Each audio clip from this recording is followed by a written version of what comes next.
Muy buenas tardes, ¿cómo estás? Bueno, esto es un en vivo que estoy haciendo para Instagram y también lo voy a hacer para YouTube. Es un día lluvioso, frío acá en Buenos Aires. Estamos todos en casa, medios aburridos. Algunos trabajando también medios aburridos. Algunos en algún lado medios aburridos también. Entonces, ¿sabes qué voy a hacer? Hoy te voy a contar anécdotas, secretos del equipamiento. Te voy a contar cosas que quizás sepas, pero probablemente no. Con respecto a cómo nacieron los amplis, las guitarras que vos amás, los clásicos. Hay muchas cosas interesantes y hay mucho mito dando vuelta con respecto a lo que es la construcción de equipamiento. Las guitarras, de dónde salen, por qué tienen la forma que tienen, por qué están hechas con los materiales que están hechos. Hay muchísima información muy interesante que está despergada por todos lados. No hay un libro que habla de anécdotas de la construcción de instrumentos en la antigüedad. Yo te puedo contar algo, por ejemplo, que vos quizás sabías, quizás no. ¿Sabes cuál fue el primer fabricante que diseñó y vendió un amplificador valvular? Gibson. En la década del 30, cuando Gibson saca la primera guitarra eléctrica de producción, que fue la ES-150, la que usaba Charlie Christian, podés googlearlo, una guitarra que era una guitarra acústica con un pickup, que después fue el precursor del P90, digamos. Gibson lanzó un amplificador de 12 watts que venía con esa guitarra. Era un amplificador combo con un parlante de 12 y tenía dos entradas. Una entrada para micrófono, para conectar un micrófono para hablar, con un control de volumen, y otra entrada que decía guitarra, y esa entrada no tenía nada, no tenía volumen ni nada, porque el volumen estaba en la guitarra. ¿Para qué vas a poner un volumen en el amplificador? Esa era la lógica de Gibson. Ese fue el primer ampli que se vendió. Después de Gibson apareció Fender. Y después de Fender apareció Vox. Y el último en aparecer fue Marshall. Esa de los clásicos, estoy hablando de los más conocidos. Obviamente hubo Standard, hubo otros ahí por medio. Pero básicamente fue así. Gibson fue el primero. El segundo fue Fender a fines de los 40. En el año 47-48 ya fabricaba amplificadores. Después apareció Vox a fines de la década del 50. Y el último en aparecer fue Marshall en el año 62. ¿No? Y hay unos detalles muy interesantes también para saber con respecto a esto. Yo quizás lo sabías o no, pero Leo Fender no tocaba ningún instrumento, no era músico.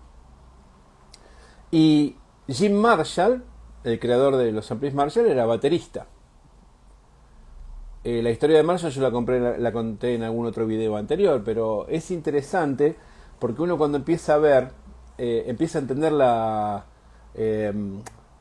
idiosincrasia de cada uno de ellos detrás de la construcción de sus equipos, de sus guitarras. Se empieza a descubrir muchas cosas. Leo Fender, por ejemplo, era un gran comerciante y un gran técnico. El tipo era brillante, obviamente, fíjate lo que inventó, ¿no? Todo lo que creó. Pero el plan de Leo Fender siempre fue fabricar el mejor producto posible al precio más económico. Él nunca quiso fabricar cosas de mala calidad, jamás, pero sí quería fabricar cosas de buena calidad lo más económicamente posible. De ahí el concepto de fabricar un mango atornillado, a diferencia de las guitarras clásicas de la época que eran con mangos encolados. El mango atornillado fue algo que Fender fue uno de los primeros en hacerlo, porque era más fácil de fabricar y era más fácil de reparar. Vos si tenías que reparar una guitarra con mango atornillado era fácil, sacabas el mango y era fácil cambiar los trastes. Es más, si tenías un problema cambiabas el mango directamente, porque era muy barato básicamente toda esa cuestión. Y con el tema de los amplificadores también, todos los parlantes, Fender pasó por muchos parlantes distintos, los CTS, los Jensen, los Utah, los Vox, los Oxford. Todos estos parlantes, cuando Fender cambiaba de parlante era porque conseguía uno más económico. No había un plan sonoro detrás, tipo, lo voy a cambiar porque este va a sonar mejor. No. Si cumplía con los estándares de calidad de Fender y era más barato, pasaban a esa marca. Estaban con los Jensen. Aparecieron los parlantes CTS, ponele. Mira, Cacho, CTS nos ofrece el mismo parlante con la misma calidad, pero $10 más barato, listo, cambiemos. Y así. Siempre fue así. Y el tema de los circuitos, vos pensás esto, Fender, cuando aparece el primer circuito de Fender, podemos decir que fue el Tweed, ¿no? Los circuitos Tweed, el Tweed es esos que están forrados en una especie de tela amarillita, para que no está demasiado al tanto de la cuestión. El Tweed fue el primero, fue el más crudo, podríamos decir, que tenía menos headroom, porque estaba diseñado para guitarras con micrófonos de baja ganancia. Entonces vos pensás, vos le enchufabas una guitarra como un estrato de esa época y la guitarra sonaba limpio. Fender siempre buscaba un ampli que suene limpio. Para él la distorsión era algo que estaba mal. Para Leo. No se usaba la distorsión. Los que usaban la distorsión eran los rockeros. Pero Leo era fanático de la música country. Era fanático del country y sus mejores amigos, los que lo ayudaron a diseñar los instrumentos, eran músicos de country. Y ahí se usa la guitarra bien limpia. Entonces él siempre buscó eso. Entonces, ¿qué pasa? La evolución de los amplis Fender apunta hacia mejorar el clean. El primero fue el Tweed. Como no tenía un muy buen clean el Tweed vos le das rosca y tiene un audio de distorsión que es increíble. Pero el clean que tiene está bueno, pero no es lo que fue después. El segundo fue el Brown Face. Del Tweed saltó al Brown, que el Brown era... tenía un poquito mejor de clean, pero no tanto como buscaba. Después pasó por una etapa media blonde, que es intercambio, y resolvió en el blackface. El blackface es todo lo que está bien a nivel clean en un amplificador. Por eso, uno tiene que entender que los circuitos Fender no son todos iguales y todos suenan distinto. Un Tweed suena de cierta manera, un Brown suena de otro, no Brown Face, pero también. Y un blackface suena de otro. Cuando Fender logra el mejor clean de su carrera, dice, uy, loco, encontré el clean, vende la empresa. Que fue en diciembre del 64, enero del 65, que Leo Fender le vende Fender al conglomerado CBS Columbia en $13 millones. ¿Ok? Bueno, con Vox en Inglaterra, del otro lado del charco, pasaba algo similar. Vox, cuando aparece a fines de los 50, coincide con la explosión del rock inglés, rock y blues inglés. Permiso que voy a tomar un café. Entonces el tipo, Dick Denny y Tom Jennings, que eran los que estaban metidos ahí en el tema de Vox, empezaron a hacer deals con los managers de las bandas inglesas que estaban surgiendo. Rolling Stones, The Animals, Beatles, toda esa gente. Todos ellos arrancaron usando Vox.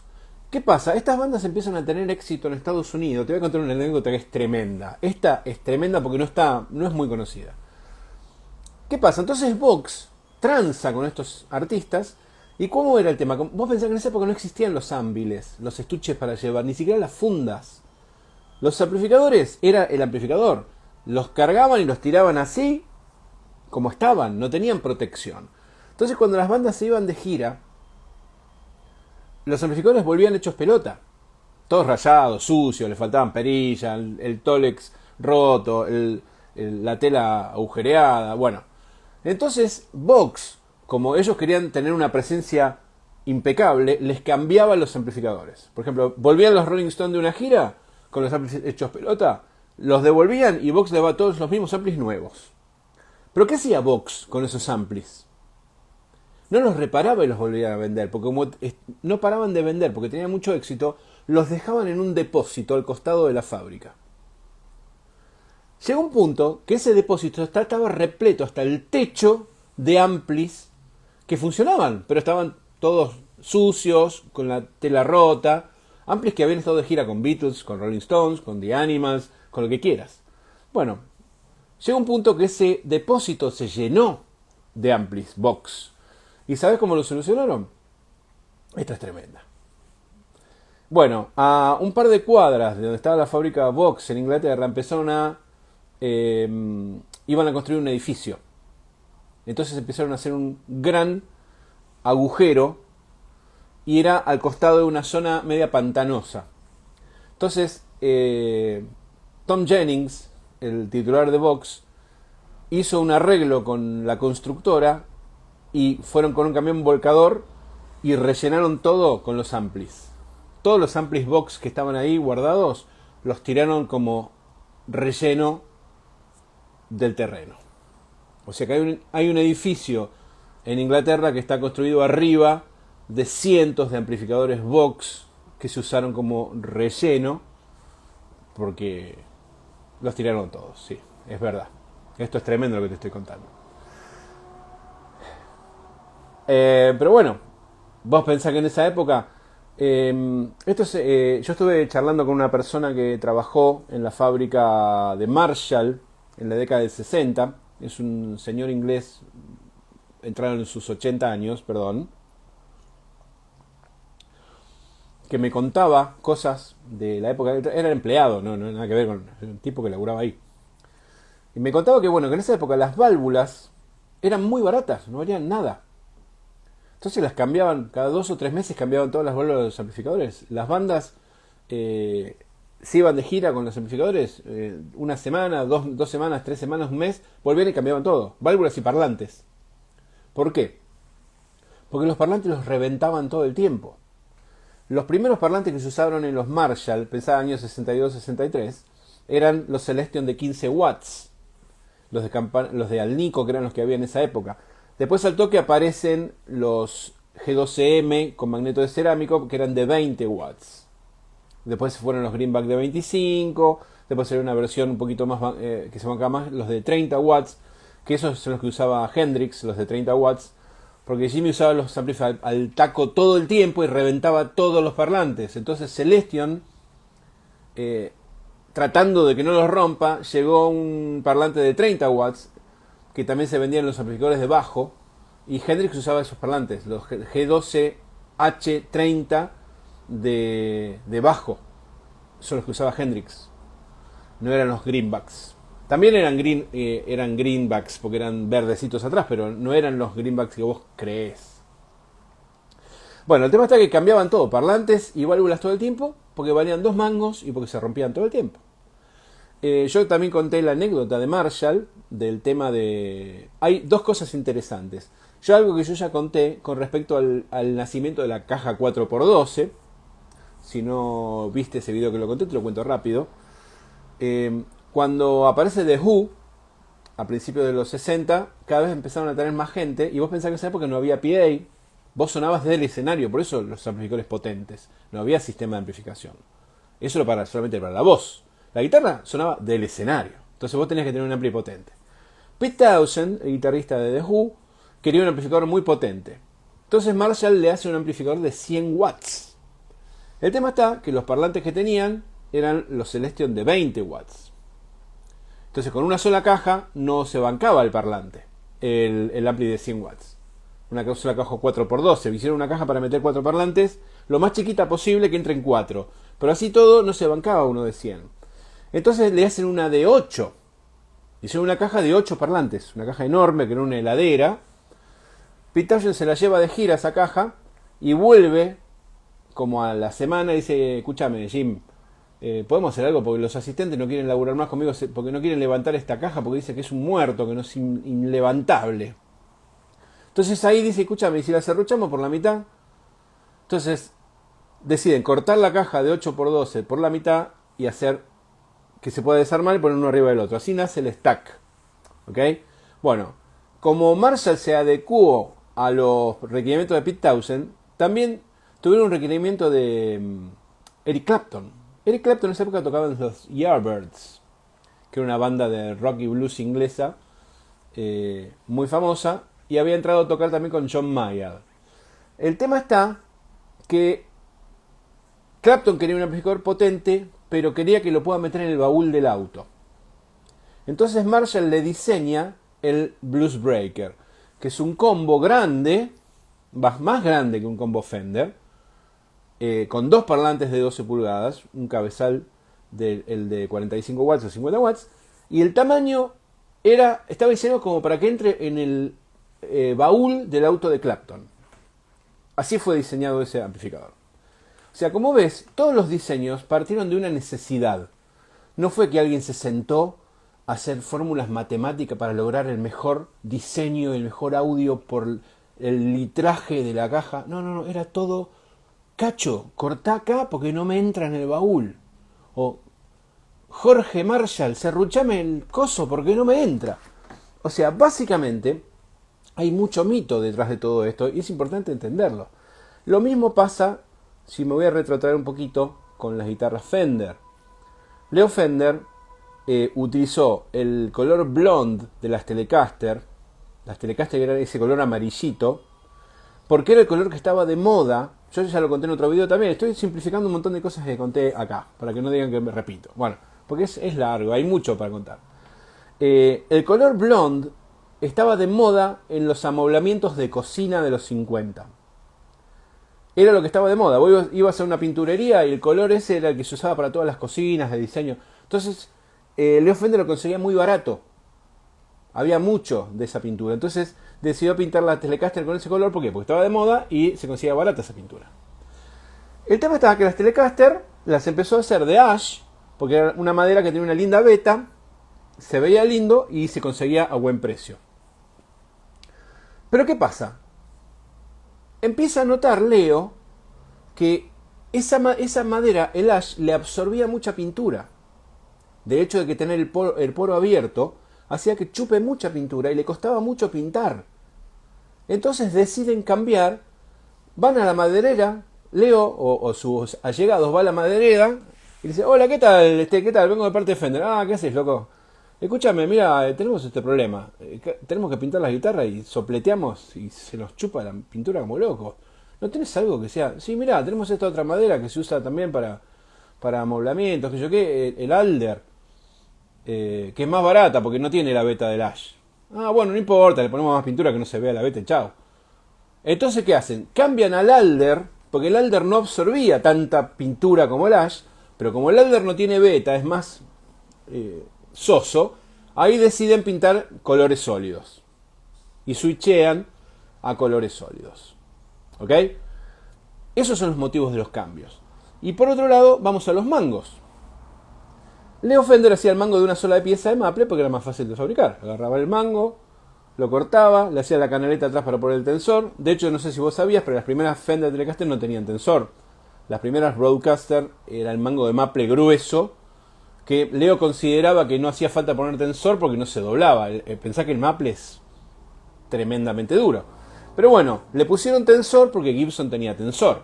Entonces, ¿cómo Gibson tiene y nosotros no vamos a tener tensor?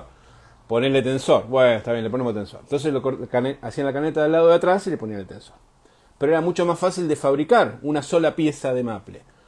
El tema está que Fender tenía una división de marketing manejada por Don Randall.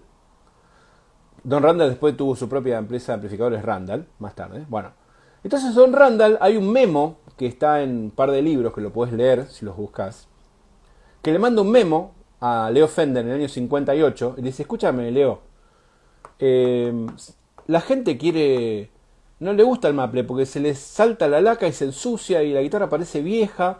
¿Viste? Eso del relic no existía, eso del relic apareció ahora, hace unos años. Antes la gente quería que la guitarra esté impecable.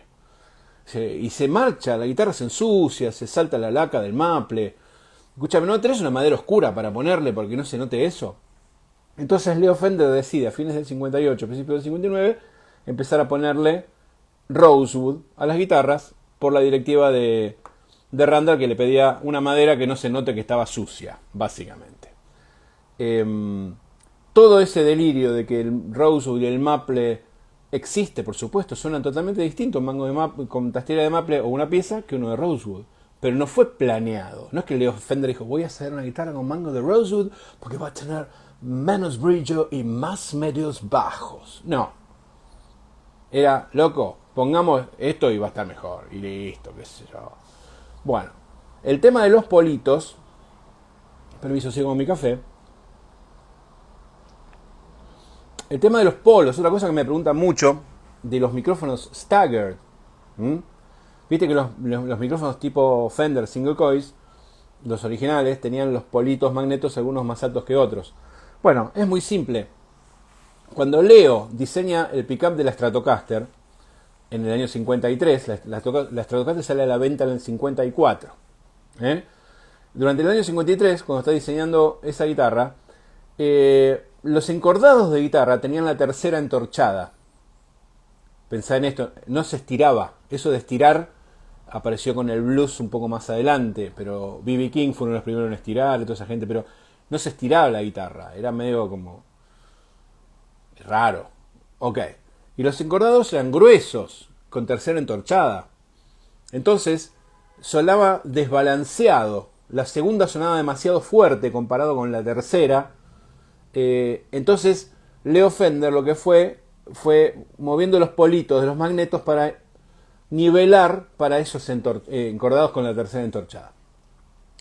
El tema está que después, con los años, con el avance de la tecnología y con el gusto de la gente, ya las terceras entorchadas no se usaron más, en el rock por lo menos sí se usan en otros estilos, pero el staggered quedó. Entonces vos de repente hoy un día estás usando un pickup que está diseñado para usar un encordado que ya no se usa y hace que te suene desbalanceada la guitarra en realidad. Pero ¿qué pasa? Vos te acostumbraste a eso. Es parte del audio del Stratocaster. Fender, en el año 73, decide dejar de hacer los politos distintos, porque había que agarrar uno por uno y cortarlos de diferentes medidas para ponerlo en tal lugar. Era un paso más de trabajo. Entonces decide hacerlos todos igual. Flat poles. Eso fue una medida para ahorrar costos, básicamente. Pero sorpresivamente los flat poles suenan más balanceados. ¿Por qué? Porque vos tenés un encordado que las cuerdas son relativamente más parejas que antes. Entonces todas estas cuestiones, como ves, siempre tienen que ver con una cuestión o económica o una cuestión técnica, pero no es una cuestión más que nada tonal o de selección tonal. Otra cosa importante e interesante para contarte, Fender investigó con muchas maderas.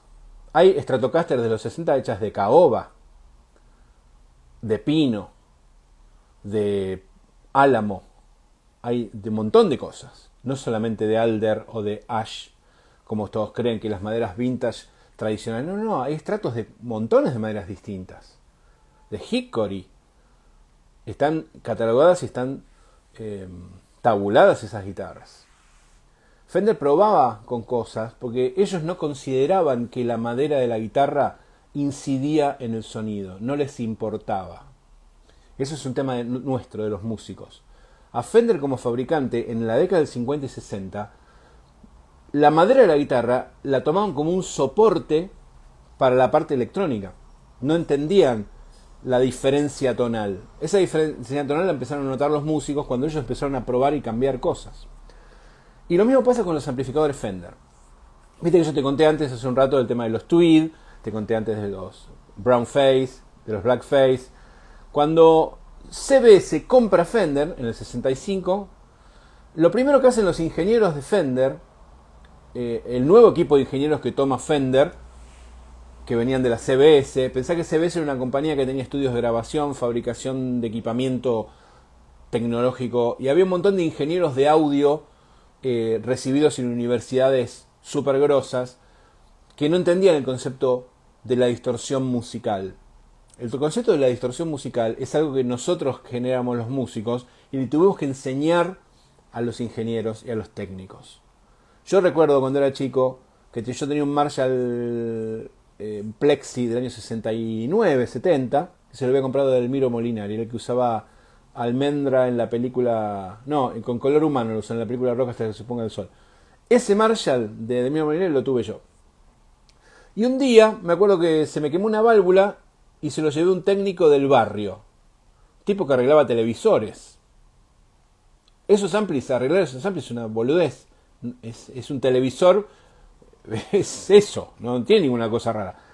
Y el tipo lo abrió y dice, pero esto distorsiona. ¿Cómo? Eso está roto este ampli. Le digo, no, está bien que distorsione, le digo.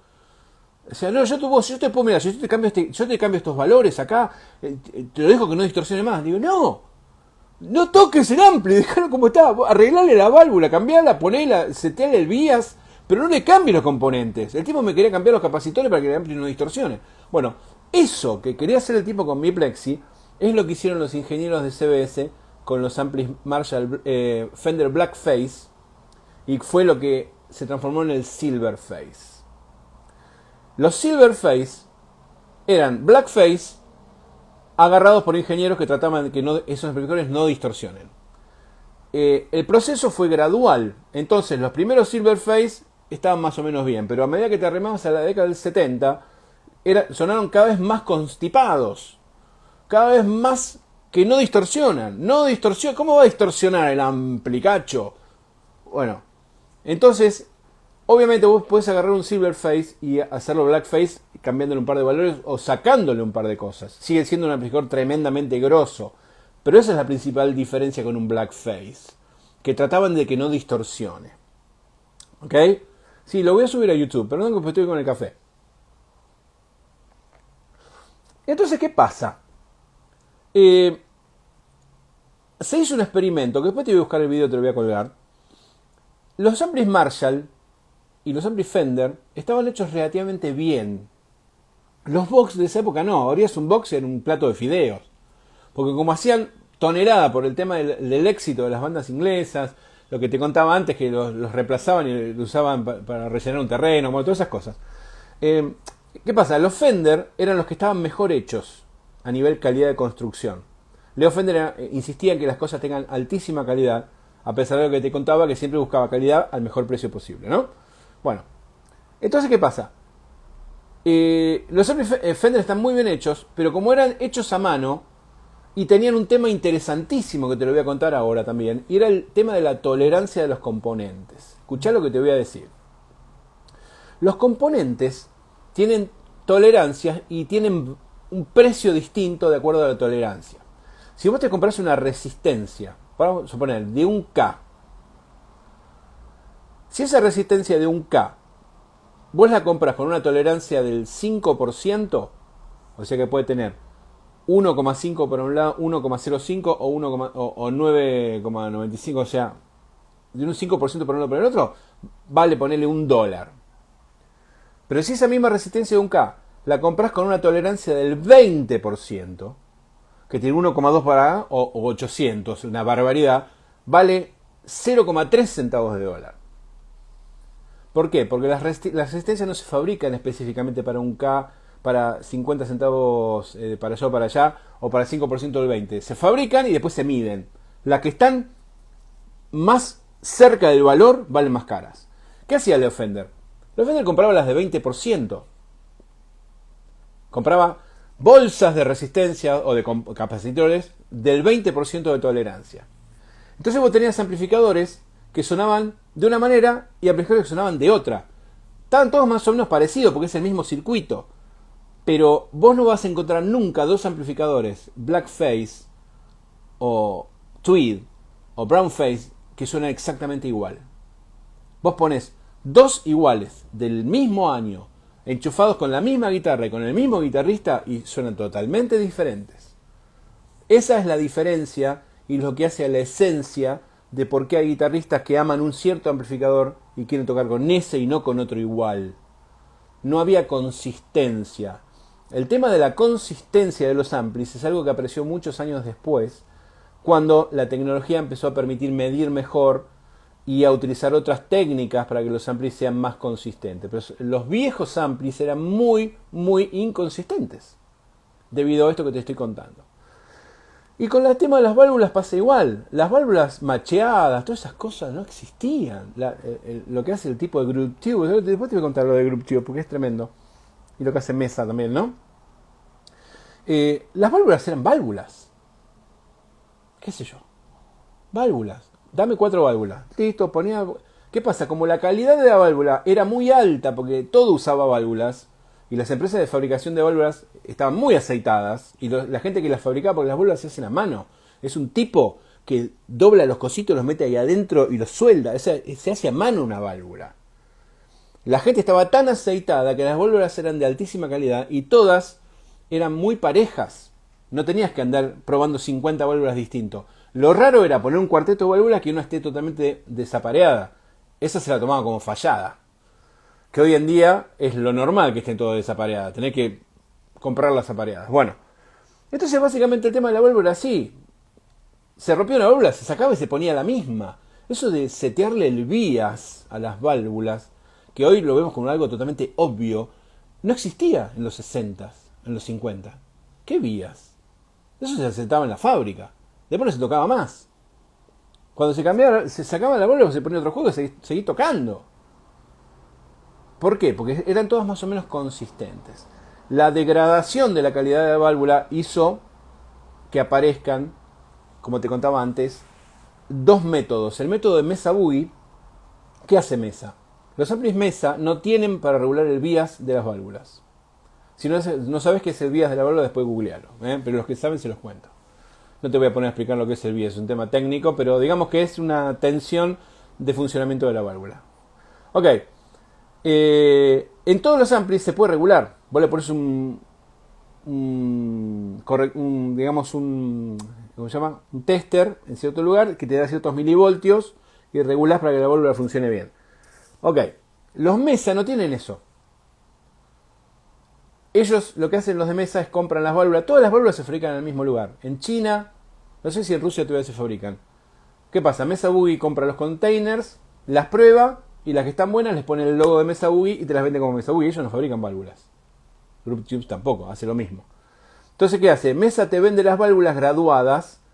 Entonces vos le compras las válvulas a Mesa, sacás la que está vieja y le pones la nueva, como hacía en los 60. No tenés que tocar nada. Mientras le compres válvulas de Mesa. Ahora, si vos pones a un Mesa, le pones válvulas de otra marca, si no está justo en el valor que Mesa espera, vas a tener problemas. Y no lo puedes regular. Entonces tenés que tener mucho cuidado. Los Mesa, yo te recomiendo que uses válvulas Mesa o que chequees bien que le vas a poner por un técnico. En los Marshall, en los Fender, no, tenés el control de vías adentro, tenés que abrirlo, setear el vías, que eso es una cosa que lo hace un técnico de manera fácil. Pero antiguamente no se hacía eso. Bueno, ok. El tema de los pickups. Esto es otra cosa interesante que te voy a contar, pickups y guitarras. Antiguamente, los pickups de la guitarra eran todos iguales. No existía el pickup del puente, el pickup del mango. Eran el mismo pickup. Estaba cacho pickup, adelante de la máquina bobinadora, bobinando pickups. Terminaba el pickup y lo tiraban en un balde. Sí, fabricaba. Entonces cuando llegaba el momento de armar la guitarra, agarraban... ¿Cuántos pickups lleva? 3. Agarraba 3, lo soldaban y lo ponían y salía. No tenían posiciones los pickups, eran todos iguales. Las Gibson, la Fender, todas las guitarras, todos los pickups eran iguales. ¿Cuándo aparece el tema de los pickups distintos para neck y bridge? Aparece en los 70s de la mano de Larry DiMarzio. Larry DiMarzio se le ocurre empezar a fabricar pickups no solamente para la posición, sino con más rosca, porque la gente buscaba que la guitarra distorsione más. El primer pickup que lanza DiMarzio fue, creo que en el 72 o 73, el Super Distortion. Agarra un pickup, le da más bobinada, le pone un magneto cerámico grosso y lo vende especial para la posición del puente. Entonces ahí aparece por primera vez el concepto de un pickup en el puente más potente. Después eso se va extendiendo al resto de los modelos de guitarra, ¿ok? Y te voy a contar un secreto. Yo no sé si habrás visto que el único pickup que se vende color crema es el DiMarzio. Vos no vas a encontrar un micrófono Gibson color crema o un micrófono de otra marca color crema. Podés encontrar blanco, pero no crema. ¿Por qué? Porque DiMarzio patentó el humbucker crema. Lo tiene patentado DiMarzio. Entonces, si vos ves un humbucker crema es porque o está licenciado por DiMarzio o es falso, pero no vas a encontrar nunca un micrófono crema que no sea DiMarzio. Es re loco eso, ¿no? Después, otro tema, los micrófonos Zebra. ¿Por qué existen los micrófonos Zebra, el blanco y el negro? ¿De dónde aparece eso? Bueno, en la década del 50, las bobinas que usaba Gibson para los humbuckers eran de plástico. ¿Okay? No eran como los de los single coil que eran de fibra. Las bobinas de los humbuckers siempre fueron de plástico. Entonces el tipo, Gibson compraba bobinas a un fabricante de bobina de plástico. O sea, Plásticos Carlos le mandaba bobinas a Gibson. El tema está que el plástico, para que sea negro, lleva un pigmento especial. Entonces, a fines de la década del 50, creo que por el tema de la guerra de Corea, no sé por qué motivo, bien, te voy a averiguar, te lo prometo, no había pigmento negro. se le terminó el pigmento negro. Entonces el Gibson le dice, bueno, mándame, no importa, si total va con la chapa arriba. Los micrófonos venían con la chapa de níquel. No existía el micrófono, no venía suelto, venía con la tapa, entonces no importaba Entonces, ¿qué pasa? Gibson tenía un balde lleno de bobinas, negras, blancas, mezcladas, cualquier cosa. Entonces los fabricantes, los pibes que armaban los micrófonos, armaban bobinas y después armaban los micrófonos y no importaba que ponían dos negras, dos blancas, una y una. Si total iba la tapa cromada arriba. ¿Qué pasa? En los 60, cuando empiezan los músicos a sacarle la tapa cromada, porque al sacarle la tapa el micrófono tenía un poquitito más de ganancia, un poquito más de brillo, se empieza a descubrir que algunos micrófonos eran negros, otros eran crema y otros eran cebra. ¡Wow! Era lo mismo. El tema está que algunos estaban fabricados mezclados porque algunos tenían pigmento y otros no. No estaba preseteado o predeterminado para que sea así. Había guitarras que tenían un micrófono negro y un cebra, otras que tenían un crema y un cebra, otros dos negros, o sea, cualquier cosa, cualquier mezcla podía haber debajo de las chapas de los PAF, que eran esos micrófonos originales. Obviamente, después se determinó como un look y los fabricantes, que no son ningunos boludos, dicen, a los pibes les gustan los micrófonos cebra, vamos a fabricar cebra, o le gustan crema. Di Marcio se avivó y lo patentó. Entonces, los vendía él. Y así con todo. Todo es así. Entonces, lo importante es que te digo con todo esto, que vos entiendas que los mitos, si bien tienen resultado musical, es verdad. Una guitarra, una Fender con mango de maple suena totalmente distinto a un mango de Rose. Eso está fuera de discusión. Es verdad que el Ash suena totalmente distinto al Alder. Eso está fuera de discusión. Yo lo que te estoy contando es que no fue premeditado. No fue un ingeniero que dijo, vamos a poner Alder porque el Alder tiene menos medios que el Ash. No. Eso lo determinaron después. Los músicos se dieron cuenta de eso. Entonces es importante eso. Lo mismo pasa con el puente de 3 selletas y de 6 selletas de Fender. Cuando Fender decide poner los puentes de 6 selletas, para ellos era un upgrade. Porque vos vas a poder afinar mejor cada cuerda. Pero ¿qué pasa? Perdió cierta esencia, porque la tele con el puente de 3 tiene como más ataques más graves por la transferencia, porque el puente es más sólido. Suena distinto. Pero técnicamente y a nivel afinación es mucho mejor el de 6 selletas. Después, la Fender de los 70 y los 3 tornillos, el tilt neck. Ese diseño es fantástico. Y ese diseño lo hizo Leo Fender.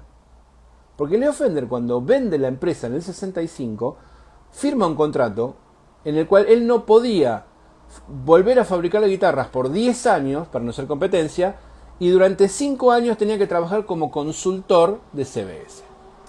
Entonces, si bien vende la fábrica y pasa a ser de CBS, Leo Fender tenía una oficina en la fábrica donde seguía desarrollando cosas. Desarrolló muchas cosas Leo Fender. La Fender de 12 cuerdas, la Marauder, que fue un modelo prototipo que tenía los micrófonos debajo del pickguard, no se veía nada, era un pickguard ciego que no se llegó a fabricar. El Bass 5, un montón de modelos que se vendieron en la época CBS eran diseños de Leo Fender. Bueno, Leo diseñó el tilt neck. Él veía que el problema de darle el ángulo al mango de estrato era complicado. Digo, ¿qué pasa si pongo un sistema que con un tornillo lo puedas hacer? Entonces se le ocurrió lo del tilt neck. Googlealo y vas a ver qué es. Tenía 2 tornillos de un lado y un solo tornillo del otro, y después le podías poner una llave Allen. El sistema es genial. El problema fue que la realización del sistema fue impreciso. CBS, como fabricaba guitarras así, no fabricaba con la precisión requerida. Entonces los pocket donde se encajan los mangos eran más grandes y el mango se movía de costado. Entonces al tener 3 tornillos era más probable que se mueva que con uno de 4. Entonces el que se muevan los mangos de los tornillos en la Fender de 3 tornillos no es porque tiene 3, sino porque el pocket es demasiado grande. Después, en la década del 80, la empresa Fender corrigió ese sistema fabricando mejores los pocket, y lo que hizo fue incorporar el tilt neck en los mangos de 4 tornillos como tiene el American Standard, por ejemplo, que es el mismo sistema nada más que de 4 tornillos. Que a mi juicio es un sistema que es peligroso. ¿Por qué? Porque vos tenés el pivote que empuja el mango hacia arriba, en el medio, y tenés 2 tornillos a los costados. Si vos apretás más un tornillo que el otro, tiende a doblar el mango. Es complicado explicártelo, pero la creación del Offender era mucho más precisa y mucho más benigna con el mango que la de 4 tornillos. O sea que tener mucho cuidado al ajustar bien el tilt neck de las American Standard. Y después, otro tema importante e interesante que te tengo que contar tiene que ver con el tema de los trastes. En la década del 70, la empresa CBS diseñó una manera de poner los trastes de costado. Entonces las guitarras Fender de los 70, los trastes no están puestos de arriba y apretados hacia abajo. Están puestos de costado. Se hacía la canalecta y el traste tenía como un filo y lo empujaban de costado. Entraba así. ¿Ok? Encastrando de costado. Entonces, ¿qué pasa? Si un luthier no sabe esto, a mí me pasó, yo tenía una Strato hermosísima de los 70 que un luthier me la hizo mierda porque, ¿qué hizo? Sacó los trastes para arriba. En vez de sacarlos para el costado, como corresponde a una guitarra de esas, los sacó para arriba. Al sacarlo para arriba, como si fuera una guitarra común, me rompió toda la trastiera de maple. Obviamente el 99,9% de los luthiers sabe esto, pero hay un 1% que no. Entonces tené cuidado, si vos tenés una guitarra de esa época, asegurarte de que el luthier sepa lo que está haciendo. ¿Ok? Estas son cosas muy interesantes para saber. Me puedo extender más hacia acá, empezar a hablar de PRS, de Ibanez. Puedo hablar de Ibanez, puedo hablar de Schecter, puedo hablar de Tom Anderson, de un montón de marcas. Hay, no sé, de Charvel, de Jackson, hay un montón de cosas que te puedo contar, pero puedo estar años. Pero lo importante es que vos entiendas cómo nace todo. Que entiendas que todo es una sucesión de experimentos, de decisiones económicas, de errores y de suerte. Cuestiones de suerte también, tiene mucho que ver. Por ejemplo, te voy a contar otra cosa interesante. Por ejemplo, las PRS. Las PRS fueron diseñadas en la década del 80. La primera PRS que fabricó Paul Reed Smith, él hacía, a los 20 años más o menos, fabricaba guitarras, era un luthier como cualquier luthier, un pibe joven, pero era muy molesto Paul Reed Smith. El problema era plomazo, era un plomazo. Tipo molesto. Bueno, entonces, ¿qué hacía el tipo? El tipo vivía en Washington. Entonces, todo el tiempo caían bandas de gira ahí. Entonces, el pibe, ¿qué hacía? Agarraba la guitarrita que había construido y trataba de meterse en los camarines para que mostrarle su guitarra a las grandes estrellas del rock que caían. Muchas veces lo sacaban a patadas. Todo esto que te estoy contando me lo contó él a mí. Vos ves buscar acá en mi Instagram fotos mías con Paul Reed Smith en la fábrica, tocando con Paul Reed Smith. Yo lo conozco hace muchos años, a Paul, hace 20 años. Bueno, y esto lo contaba en una cena.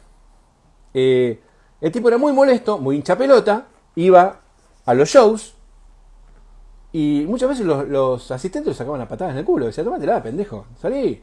No, le quiero llevar esta guitarra para que la vea Peter Frampton. Está Santana, está Oldie Mela, no, tómatela, boludo. Pa, lo echaban. Algunas veces logró meterse. Entonces, al primer guitarrista que le vendió una guitarra fue a Peter Frampton. Después le vendió a Aldi Meola, que en esa época estaba con Return to Forever. Y realmente donde hizo la diferencia fue cuando le pudo encajar una guitarra a Santana. ¿Cómo fue el tema? Hay un guitarrista que se llama Howard Lees, que hoy en día toca con Bad Company, y durante mucho tiempo tocó con la banda Heart, especialmente en los 80s, un rubio, pelo largo. Bueno, Paul Reed Smith le hace a Howard Lees, le hace una guitarra, la que vos hoy ves como el modelo Santana, que tiene los cuernitos iguales y es más gordita atrás, es distinta a una PRS Custom. Bueno, la primera se la hizo a Howard Lees. Se la tenían que entregar el lunes. Pero ¿qué pasa? El sábado va Santana a tocar a Washington. Entonces, ¿qué hace Paul? Agarra la guitarra y va al show a ver si se podía meter. Entonces logra que lo dejen pasar a camarín. Entonces le presta la guitarra a Santana para que la muestre. Santana la ve a la guitarra y se vuelve loco con la viola. ¡Wow, boludo, está buenísima esta viola! ¡Qué buena que está! ¡Me encantó! ¿Me la prestás para tocar este show? Sí, le dice Paul. Entonces Paul se queda en el camarín ahí atrás y Santana sale a tocar con la guitarra que era de Howard Lees, que ya estaba vendida y la tenía que traer el lunes. Bueno, la cuestión de que Santana toca con la guitarra, feliz, chocho, termina el show y baja Santana al camarín, la guitarra queda en el escenario. Y baja al camarín, loco, es tremenda la guitarra, te felicito, venite conmigo, vamos a tomar unos tragos, qué sé yo qué. Y Santana se lo lleva para el lado de catering, se ponen a charlar. Bueno, termina el concierto y a Santana se lo llevan y el que se queda y dice, che, ¿mi guitarra dónde está? Entonces se va, lo vuelve para el lado del camarín y la guitarra no estaba y habla con los asistentes. Che, ¿la guitarra? Ah, no sé. ¿Qué guitarra? Bueno, te la hago corta.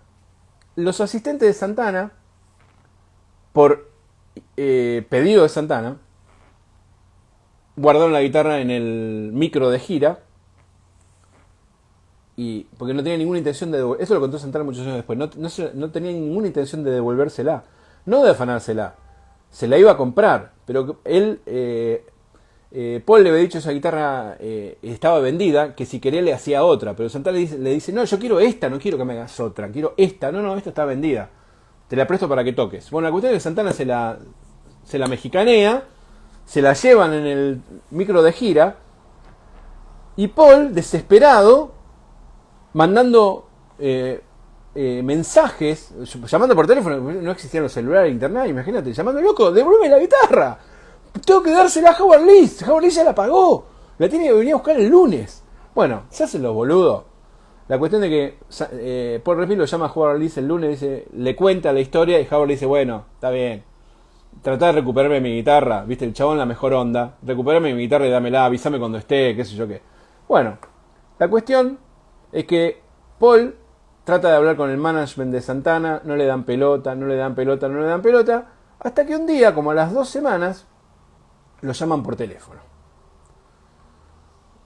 Y le dicen, hola, Paul, sí, ¿qué tal? Soy el jefe de escenario de Santana.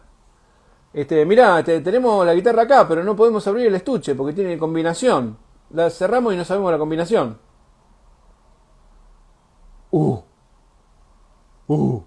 Algo me están gastando. Mexicanear es un término habitual. No se hagan los campeones, no se hagan los pendejos, no se hagan los millennials. Que los millennials ya tienen como 40 años. Bueno, nada. Qué pelotudez. Bueno, después digo otra palabra, inventemos otra. Piensen que yo soy una persona de la tercera edad. Tienen que tenerme un poquito de paciencia. Me acaban de dejar salir del geriátrico. Me tomé la sopita, la bolsita de agua caliente. Mientras estoy acá, estoy hablando con ustedes, pero después le echar. Bueno, la cuestión de que lo llama el tipo y le dice, loco, no podemos abrir la guitarra porque tiene puesto el código. ¿Y qué dice Paul Resmith? ¡Ajá! ¡Ajá! Bueno, la cuestión de que le dice, bueno, loco, devuélveme la guitarra y yo te hago otra igual. Entonces tranza, se la mandan de vuelta y ahí Santana le hace a... Perdón, Paul Resmith le hace a Santana la amarillita que usó durante todos los 80, que es la madre de las PRS Santana que salieron después. Y logró recuperar esa guitarra de Howard Lees y se la dio a Howard Lees. Que si la googleas, es una guitarra que se llama Golden Eagle. Y es la primera guitarra que fabricó Paul Resmith, también es color amarillita y es de Howard Lees. Bueno, el tema está que la Santana y la Golden Eagle tenían una forma más parecida a una Les Paul Double Cut. Era más panzona abajo y los dos cuernitos iguales. La mujer de Paul Resmith le dice, escúchame, Paul. Es demasiado parecida a la Gibson.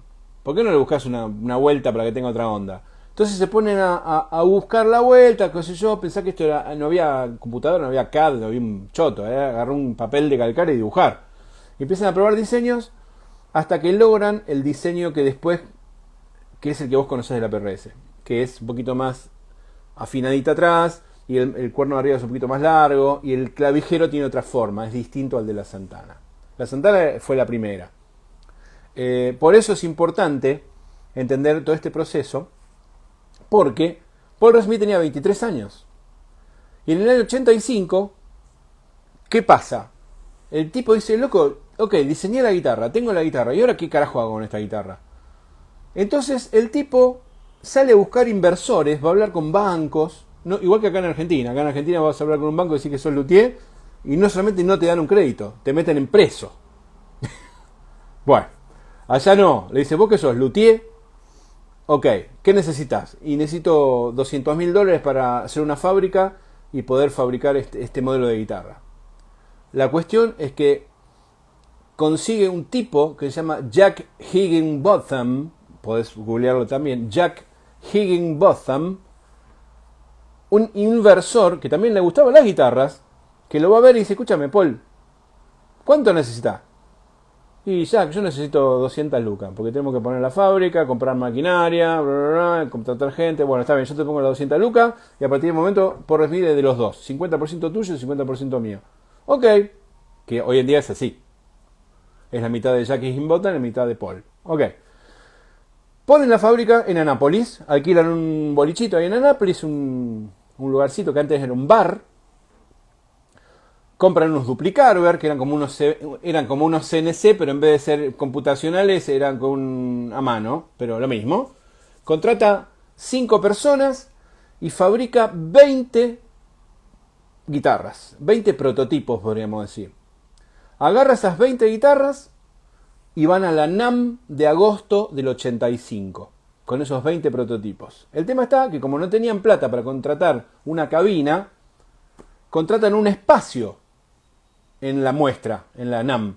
O sea, ok, vos tenés este espacio acá al lado de la escalera y adelante del baño, básicamente, pero no se dieron cuenta que no había una cabina, no había nada. Entonces, ¿cómo fue el stand de PRS ese? Pusieron unas telas en el piso y las guitarras ahí. Eso fue todo. Y una silla. Bueno, aflojen lo de mexicanear, loco. Basta, hermano. Soy repetitivo, viejo. Parece mi germo, boludo. Deja de repetir siempre lo mismo. Bueno, la cuestión es que el tipo, en esa NAMM, con esas 20 guitarras, le vendió a Guitar Center y a Sam Ash $500.000 en órdenes de guitarras. Ahí arrancó la empresa. ¿Qué tal? Y no pararon nunca más. Hace un mes estaba hablando con José Chaure. José Chaure es el representante para Latinoamérica e Iberoamérica de PRS. Y me comentaba que hoy, PRS tiene una demora de 1 año en la entrega de guitarras americanas. No dan abasto. No dan abasto. Esto para contestarle a la gente que dice que la guitarra está muerta, que ya no se usa más, que no se vende acá. Bueno, PRS no da abasto de fabricación de guitarras americanas. Y una cosa que es importante de PRS es entender que jamás, nunca, a diferencia de Gibson, que ahora te voy a contar, vas a encontrar una PRS de segunda. Podés encontrar en Google también, PRS cuando una guitarra sale fallada, agarran la guitarra y hacen, la pasan por una cierre, la cortan a la mitad y la tiran. PRS no vende nada que no esté perfecto. Gibson en los 70 específicamente, ¿qué hacía? Las guitarras se fabricaban. Si la guitarra tenía algún defecto de pintura o en el binding o de terminación o algo así, algún defecto, se le ponía del lado de atrás estampado en el clavijero un 2 o la palabra second y se vendían más baratas porque tenían un defecto de terminación. Y si la guitarra tenía un problema estructural, tipo el mango le salió con una medida incorrecta o tenía algo mal estructural, se le ponía una sigla atrás del clavijero estampado que decía BGN, que significa bargain, que eran guitarras falladas. Esas, las BGN, se usaban solamente de demos, se las daban a los dealers para usarlas de demos en las tiendas. Cuando la gente iba a probar guitarra usaban esas. El tema está Yo sé que hay gente de todo el mundo, de todos los países viendo esto en este momento, gracias al cielo. Pero para mis amigos argentinos les cuento, acá en Argentina está lleno de seconds y de VGNs. ¿Por qué? Porque siempre el vivo, ¿qué hacía? Viaja a Estados Unidos y compraba la VGN o la second a 2 mangos, y como acá nadie sabía lo que te estoy contando, la vendían como si fuera una guitarra normal. Entonces vos nunca en tu vida pagues una VGN o una second igual que una que no dice nada, porque esas son guitarras que tienen fallas. La second pasa porque es alguna boludez de pintura y seguramente ni se nota. Pero la VGN, mírala muy bien, fíjate bien dónde está el defecto, porque puede ser una boludez o puede ser algo grave. Con Fender, señoras y señores, ahora me voy a meter, pasó lo mismo en la década del 90. ¿Y a qué fui testigo yo personalmente? Porque el importador de Fender en la década del 90 me contrató a mí para hacer el control de calidad de las Fender que venían de Estados Unidos. Esto es antes de que lo tengan los importadores que tienen ahora, antes de mi amigo Ash. Esto es antes de todo eso, fines de los 80, principios de los 90. Fender recién estaba arrancando, porque Fender, la empresa que vos conocés como Fender hoy, compró en el 85 cuando CBS decide vender. Entonces, cierran la fábrica de Fullerton en el 84 y en el 85 empiezan a construir Corona, California, y en el 86 empiezan a fabricar otra vez en Estados Unidos. Entonces, en el 89, 90 recién estaban empezando, había pocas guitarras y el tema está que salían muchas con fallas. Seconds. Fenders, que del lado de atrás del clavijero tenían un 2 estampado, porque tenían fallas de fabricación, que se vendían mucho más baratas. Si una Fender American Standard valía 1000, la Second valía 500 o 600. ¿Qué hace el importador argentino? Sí, compraba todas las Seconds, pero no te lo decía. ¿Y qué hacían acá en Argentina? Agarraban la Second, le lijaban el 2 y listo. ¿Ok? Y después estaban empezando la fábrica de México también en esa época. Y entonces las guitarras que estaban falladas, ¿qué hacían? Le hacían unos agujeros en el cuerpo para no venderlas. Y las vendían como para repuesto. Bueno, acá está lleno de guitarras del 90, 91, 92 mexicanas, las primeras, que le rellenaron los agujeros con masilla y las repintaron. Son unos agujeros que están en el cuerpo arriba del micrófono grave. Entonces vos vas a ver una guitarra de esa época que vos notás como que hay un círculo, como una depresión. ¿Sí? ¿Qué carajo es esto? Es eso. Tremendo. Y a los que preguntan por qué las guitarras mexicanas tienen unos agujeros abajo del pickguard, esos agujeros están hechos para que no se las confundan con las americanas. ¿Por qué? Porque hay mucha gente que cambiaba los cuerpos. Entonces esos agujeros se hacían para las americanas, solamente las mexicanas tienen esos agujeros abajo. Bueno, esto que te cuento es tremendo, pero es así. Entonces vos tenés mucho cuidado con lo que vas a comprar, porque siempre hay amigos de lo ajeno en las guitarras. ¿Qué más te puedo contar interesante? No me pidan, no, ayuda, no, ¿qué hago? No. Acá estoy contando, no estoy respondiendo a cada uno ni nada. Bueno, ya hablé mucho por hoy, me cansé. Me tengo que volver a tomarme otra vez la sopita, me tengo que calentar la mantita, y me tengo que poner la bolsa de agua caliente, y listo. Así que les agradezco, porque ya están empezando a preguntarme cosas, y me deprimo, porque soy una persona grande y de la tercera edad. Acá alguien me dice que hable de las Music Man. Ah, sí, te voy a hablar de las Music Man. Te voy a hablar de Music Man porque está bueno. Music Man.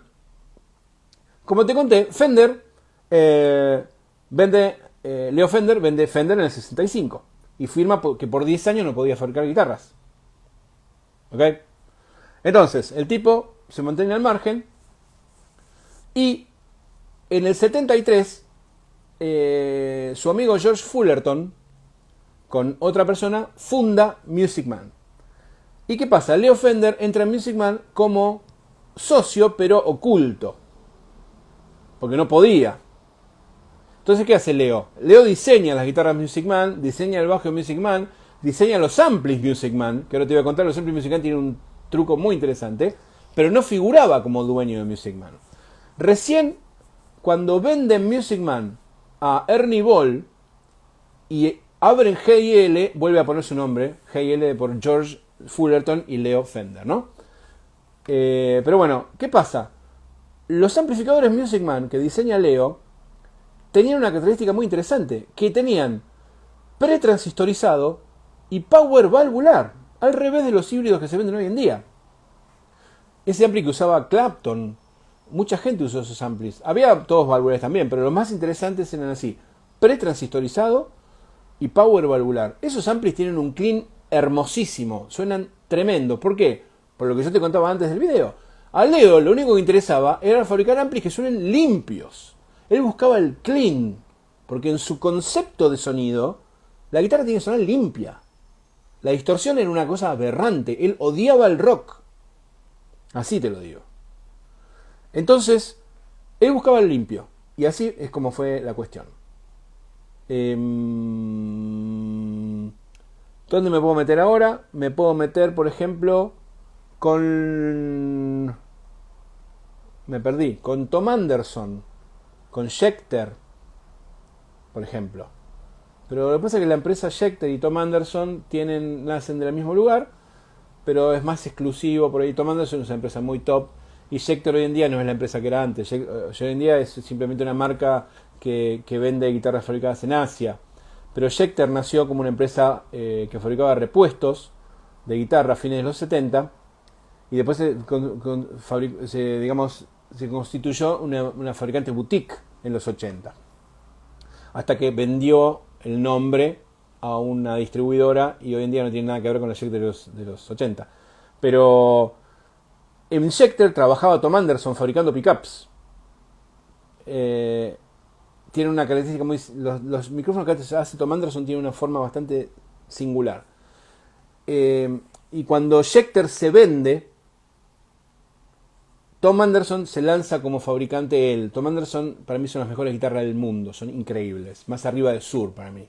Ok, te voy a contar una cosa de Steve Vai, una anécdota interesante. Steve Vai venía tocando con el Green Monster ese verde, que era una Strato de los 70 toda modificada, y cuando pega el laburo con David Lee Roth y se transforma en un superstar increíble y empieza a aparecer como el nuevo Guitar Hero. Todo el mundo quería tocar como Vai, estoy hablando fines de los 80, 86, por ahí. Todas las empresas de guitarra querían que Steve Vai use una guitarra de ellos. Entonces, un luthier, el tal Jem, junto con Vai, diseña unas ideas de guitarra y se las llevan a Tom Anderson. Entonces Tom Anderson le fabrica a Steve Vai la primer Jem. Era mortal la guitarra. Y estaban a punto de firmar contrato. Pero pasó algo. Aparecieron los japoneses. ¿Y cómo fue que aparecieron los japoneses? Muy simple. Fíjate vos el laburo que hicieron. Steve Vai en esa época vivía con los padres en California. Un día lo van a ver. Va un japonés, consigue la dirección de la casa, va a ver si lo encontraba y no estaba Steve, estaba de gira. Pero el japonés pispea y ve que las cortinas de la cocina de la casa de los padres tenían cierto patrón. Entonces casi Ibanez fabrica una guitarra basada en la Jem con todas las innovaciones que se le había ocurrido a Vai y a Jem, el Lion's Claw atrás, digamos el hueco para que la Floyd vaya para arriba, el mango, la forma más ergonómica para que encaje más, o sea, la guitarra más aerodinámica, más plana, bueno, todas esas cuestiones, ¿no? Bueno, y le fabrican una y se la terminan con la tela de la cortina de la casa de la madre, que es la floral. Y se la mandan para la Navidad del 86 a la casa. Diciembre del 86 a Steve Vai le llega esa guitarra de regalo de Japón. Y el tipo cuando ve eso la prueba y dice, claro, es esto. Y obviamente los japoneses le ponen todos los tejos. Entonces lo llama a Tom Anderson y dice, escúchame Tom, está todo bien pero me voy con los japoneses. Bueno, esto lo contaba Tom Anderson en una NAMM una vez. Dice, el tipo estuvo deprimido 3 años porque se perdió el negocio del siglo. Si Vai firmaba con Tom Anderson, Hoy Tom Anderson sería lo que es Ibáñez. ¿Entendés? Pero bueno, los japoneses le mexicanearon a Steve Vai a Tom Anderson. Hablando de la palabra mexicanear. Bueno, de esa te puedo contar muchas, pero ya me cansé y se me está terminando el tiempo. Así que espero que te haya servido esta charlita interesante en este día aburrido. Y nos vemos en otra próxima charla de Hablemos de Guitarras. Ha sido un verdadero placer.